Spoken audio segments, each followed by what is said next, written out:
My mother left the children at my doorstep because I moved out from her, so I called the police. I am Ethan, a 22-year-old, and I left my parents' home when I turned 20 because living there was unbearable. They constantly favored my younger siblings, used me as unpaid help, and acted like everything I had was theirs, too. When I moved out, my father, Mark, told me not to let the door hit me on the way out and to stay gone. I rented the smallest and most affordable apartment I could find and have maintained the same full-time job for nearly 4 years. My parents, Mark and Emily, didn't even make it a month before they started calling me, begging me to return because someone else had to take care of my siblings. I declined, relishing my newfound freedom.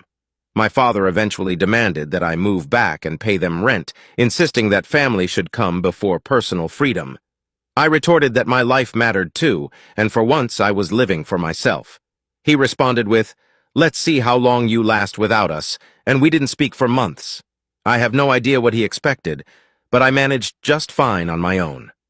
Over time, my family seemed to accept that I wasn't coming back on my knees, and we slowly started to mend our relationship. It was obvious they struggled with the fact that things were on my terms now, not theirs. They occasionally begged me to look after my youngest siblings, despite the two closest to my age being in their late teens. My parents didn't want to burden them with babysitting, which was hypocritical since they had always dumped it on me. When I pointed this out, they gaslighted me and then went silent for months. Yet again, they were the ones who eventually came back to ask for my help. Recently, I bought a used gaming console, though I could only afford one game, which was bundled with it. One Saturday, my mom showed up and asked me to watch my two youngest siblings for a while. She basically shoved them inside and left, leaving me with them all day in my small apartment. My mom didn't return until after 10 p.m., only because I called and demanded she come get the kids. She wasn't happy that I cut her fun short. I told her that unless she paid me, I wouldn't watch my siblings all day anymore, and that next time I wouldn't even open the door and would call the police if she left them outside. The next morning, I noticed my gaming console was missing, so I called my parents. As I suspected, one of my siblings had taken it. I said I was coming over to get it immediately, but my mom said it could wait because my youngest sibling was playing on it, and she didn't have the heart to take it away. I insisted it was taken without my permission, and that I was coming to get it. I rode my bike to their house as quickly as I could. When I arrived, my sibling was crying because the console's battery had died and they didn't have the charger. I demanded it back, but my dad took it and said I could have it back when I agreed to help out with my siblings more. I told him that if he wanted to play that game, I'd involve the police, and I wasn't bluffing. He stood his ground until I started dialing on my phone. My mom yelled, "VDJ Genja, wait! DJ Cheje," and quickly took the console back from my dad. He called her a traitor and demanded she return it to him instead of me, but she said it wasn't worth having the police called on them. Before leaving, I told them that if this happened again, I wouldn't hesitate to call the authorities. If anything like this ever happened again, I'd be calling the police first, and if they wanted a gaming console for my siblings so badly they could buy their own. My dad, Mark, yelled that I couldn't disrespect him like that. I countered by saying that even though I'm an adult, he's never bothered to show an ounce of respect to me, and I'd had enough. Then I walked out with him yelling at me to come back and face him right now. It's back to silence from them. My mom, Emily, texted me once, begging me to still watch my siblings. I said that if she wanted me to babysit so badly, she could pay me, and I'd only take the money in advance because I wasn't doing it for free anymore, especially after they stole from me and tried to keep me from getting my property back.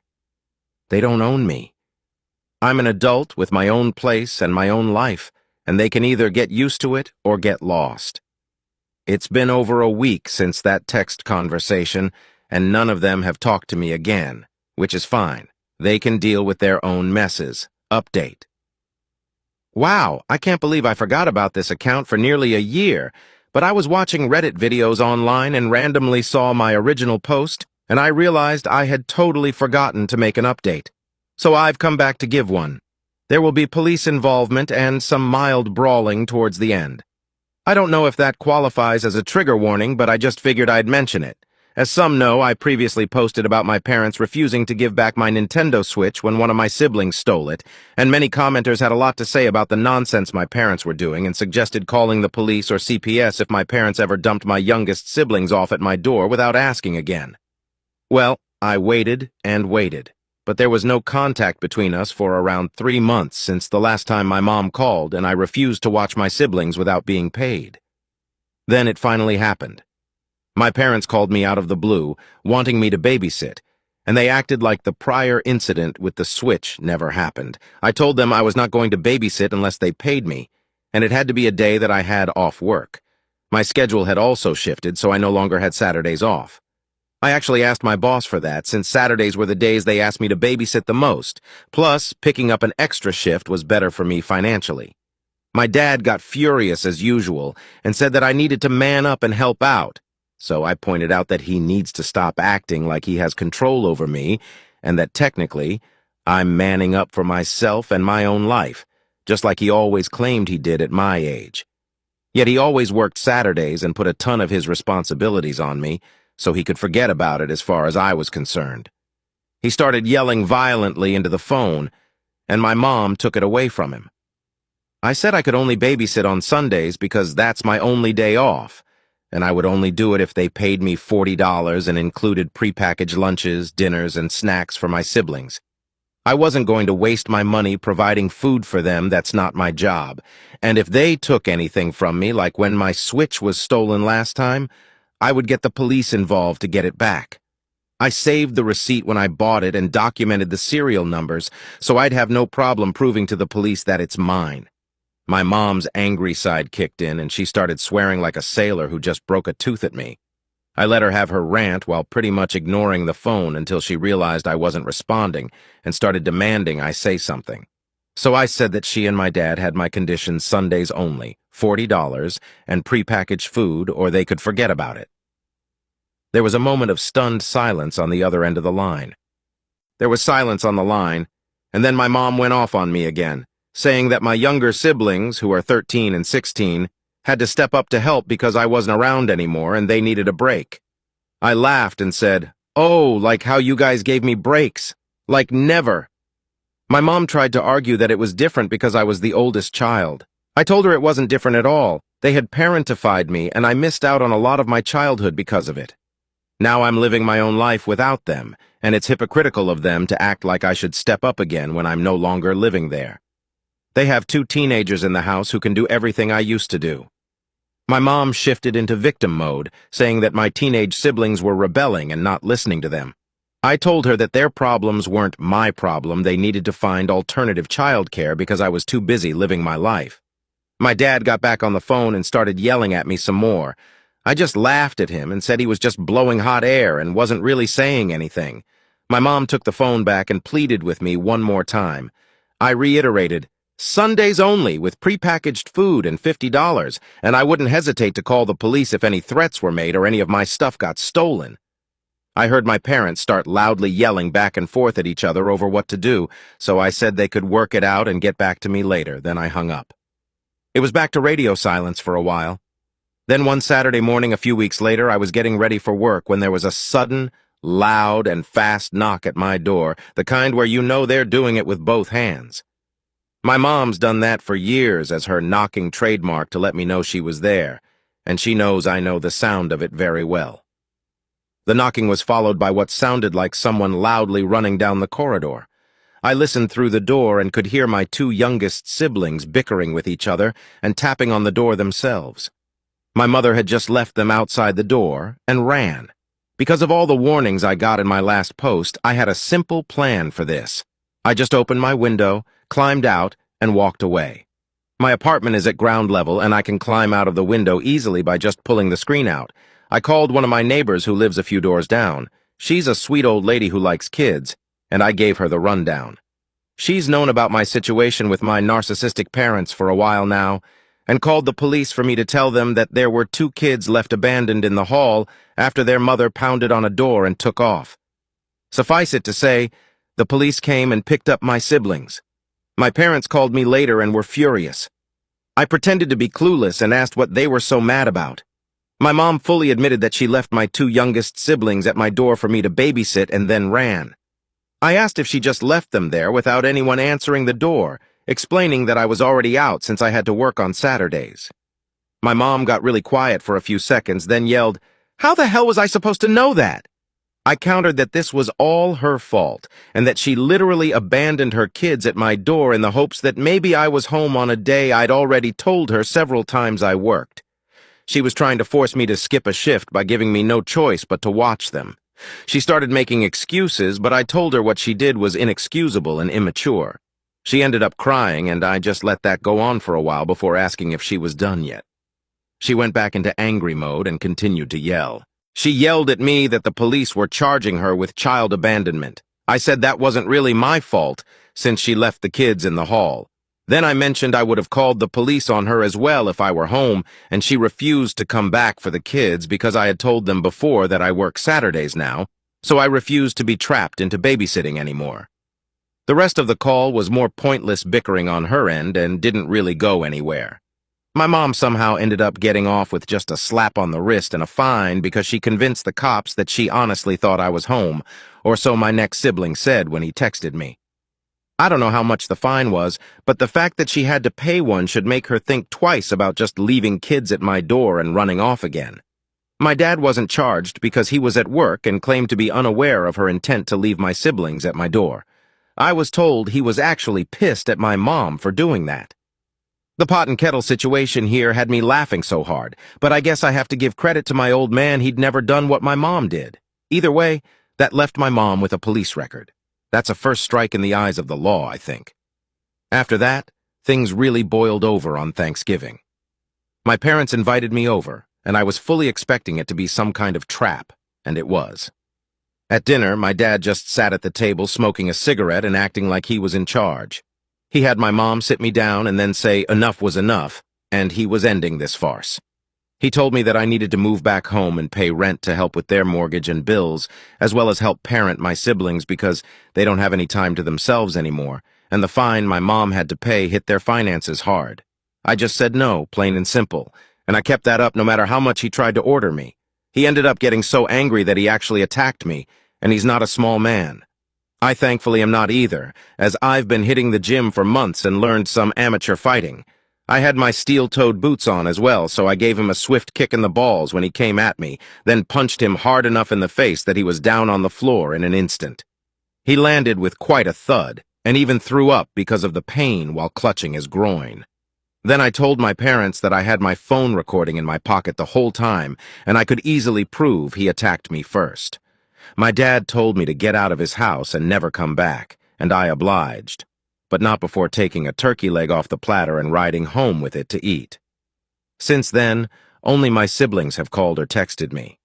They said that I'd walked out like a boss, and there are now running jokes in the house about Dad's poor balls. I spent Christmas with a friend's family, and I've got a standing invite to come back for other holidays. Update: my mom was pregnant, and my parents blamed me for losing the baby. Well, now I know why my parents tried to force me to move back in on Thanksgiving. My mom was pregnant with child number 6, and I only recently found out.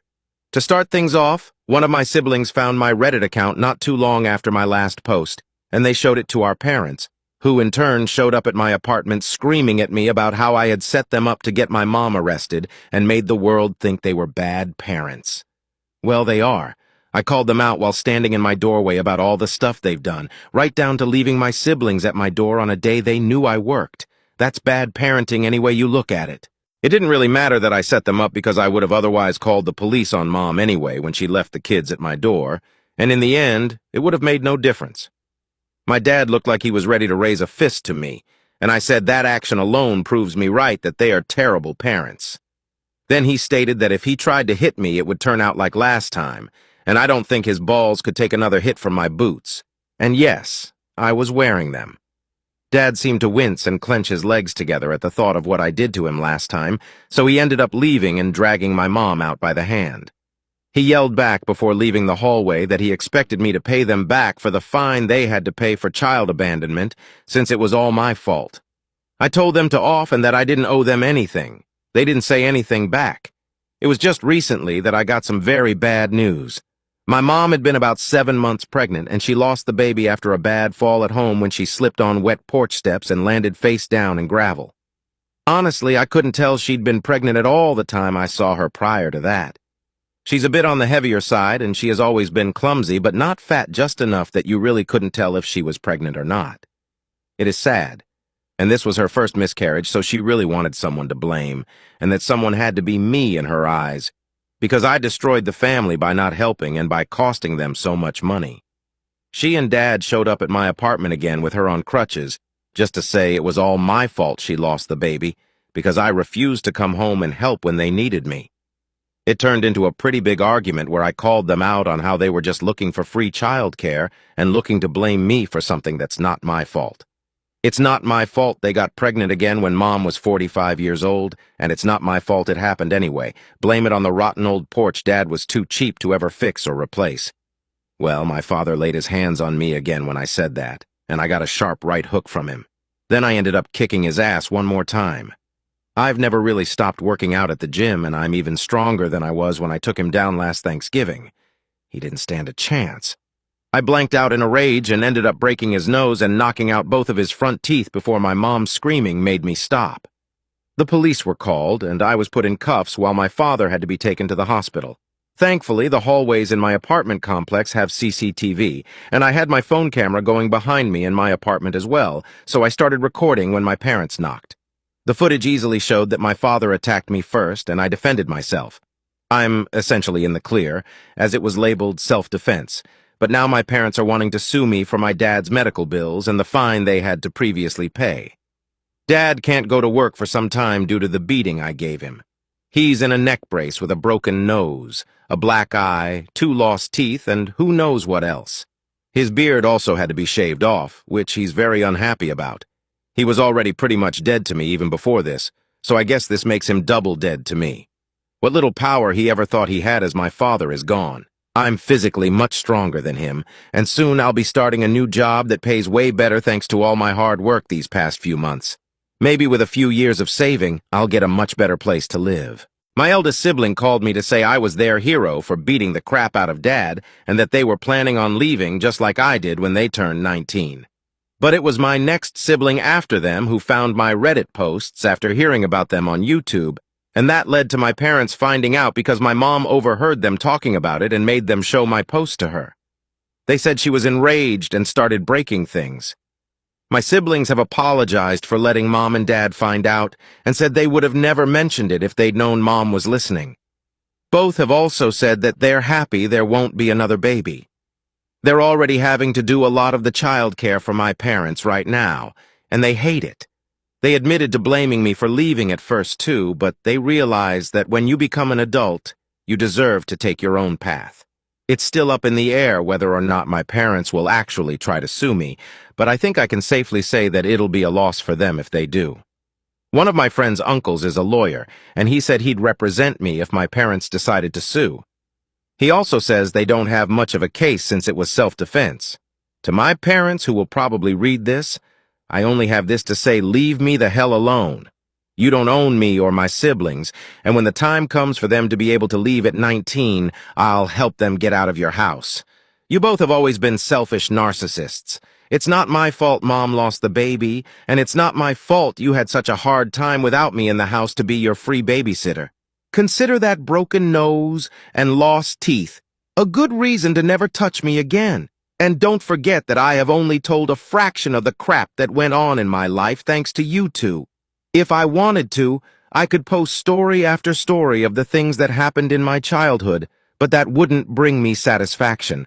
So please, leave me alone. P.S. I wasn't going to mention it before, but yes, my mom did have to give birth to a dead baby in the hospital. My siblings told me Mom came home with a small urn that she keeps in the bedroom, and my parents held a private funeral between themselves. They pretty much just left with the urn for a few hours and came back drunk. I've asked my siblings for more details, and my mom was in the hospital for nearly 6 days with whatever injury she had from the fall. Someone here questioned if she was pushed. Now I'm questioning that myself. But the best explanation I could get is that Mom slipped and fell off the porch while in a hurry to leave somewhere. I've heard of people getting hurt worse in stupider ways. I also looked into the cremation thing, and it said it would take 8 to 12 days to get the ashes, so that means the urn they came home with was empty then. I'm so confused. But then again, the funeral thing my parents did was several days after my mom got out of the hospital, and my parents kept that urn in the bedroom until the day of their little funeral. I guess they could have gotten the ashes then. It might explain why they came home drunk, but this situation is so weird and twisted that questioning it further is making my brain hurt. Update. It feels weird to post again so soon. In my last post, I mentioned that my mom miscarried in her recent pregnancy after a bad fall. Something didn't feel right about the information I got after all the comments I received about it, so I decided the only way I was going to get the truth was to go straight to the source. So I went to see my parents on Sunday. They were both home and resting, and they both looked like hell, too. My mom, aside from needing crutches to walk more than a few steps, looked visibly worn out. A few feet from the door, my mom had a lot of marks and bandages all over her face from that fall she took. And my dad, well, just see his description after the beating I gave him in my last post to know how he looked. My parents were beyond shocked when I showed up, and I demanded to know if there ever really was a baby or if it was all just some half-assed plan to guilt me into coming home. My dad said I had a lot of nerve showing up and just letting myself in after what happened, but my mom broke down in sobs and said she really had been pregnant. She lurched into the bedroom and retrieved a small but kind of ornate-looking urn, and it had ashes inside it. I even checked to see if they looked or smelled like ashes from cigarettes, a barbecue, or something, but they didn't smell anything like that. In fact, I barely smelled anything at all. I asked why they brought home the urn, claiming the ashes were in it before I checked online, and it said it takes at least 8 to 12 days to get the ashes back, and Mom was in the hospital for no more than 6 days. My mom said they bought the urn online and expected to get the baby's ashes back when they went to the crematorium, and they were really upset that they couldn't bring the baby home yet. So they just waited until they could get the ashes a few days later, and then went out to get drunk. Mom claimed the crematorium did things a little quicker because she begged them. There were genuine tears in her eyes. I've seen her crocodile tears many times, but this didn't look like that. I got more information about what happened and how my mom fell. She was running late to see her doctor, an OB-GYN or whatever they call them. Mom explained that she overslept while taking a nap and was trying to hurry out to make her appointment. Then she slipped on a toy while trying to get down the steps. The guardrails for the porch had rotted and broken off like 3 years ago, and Dad never fixed or replaced them, so my mom had nothing to grab onto in order to stop her. Down she went, right off the porch, landing face and belly first into the ground. She even showed me marks all over her stomach from where she landed. She told me the baby would have been another boy. I've got 2 brothers and 2 sisters, and there would have been 1 more brother. Then Mom told me that a doctor warned her against ever trying to have another baby because her body might not be able to handle it again due to her age and prior injuries. I kind of figured that was the case after some people messaged me about it, but it didn't make it any easier to hear in person. Finally, I asked the big question: why did she blame me? Mom started to say that the day they showed up at my apartment was just really, really bad or something like that, but Dad finally spoke up and interrupted her. He yelled that it's because it's all my fault. If I'd done like he said and moved back home at Thanksgiving, then I would have been there to help, and now a baby is dead because of me. I yelled at him, saying that if he'd actually bothered to fix the damn porch, then Mom might not have ever fallen, and that's on him. Plus, he didn't even bother to tell me Mom was pregnant back at Thanksgiving, not that it would have changed anything. We continued yelling at each other, and rather than siding with anyone, my mom just left the room crying. My dad looked like a lit match from how red he was, and he brandished his old hunting knife at me while yelling to get out of his house. As I was leaving, he said I was no longer his son. I told him that I hadn't seen him as a father in years because he was always a terrible dad. But before I went out the door, I said to him that I'd be filing for a restraining order, and if he ever lays a hand on my siblings like he tried to do with me, then next time he'll be dealing with the police. Lose more than a couple of teeth, and I won't hesitate to call the police or CPS if he tries the same crap with my siblings as he did with me. He yelled plenty of insults at me from the front door like, "You son of a," I said back that was an insult to Mom. And he got red in the face again. Then I gave him a one-finger salute before riding away on my mountain bike. So yeah, I guess that's as good of an answer as I have for anyone. If this isn't the truth, then I don't know what is. But does it matter anymore? I'm filing for a restraining order as soon as I can, and I'll be looking to move apartments after I start bringing in money from my new job. I don't know if I'll feel like updating again after this. I'm just going to be depressed remembering all this, so I think I may be done here unless my parents decide to do something bad to my siblings. Hopefully I've gotten my point across to them. I've already beaten Dad up twice, and he still looked somewhat afraid of me while clutching that knife. It felt like he was looking at a monster. Maybe I am in his eyes, but if my being a monster to him means he never hurts my siblings, then that's fine. He'll be the monster.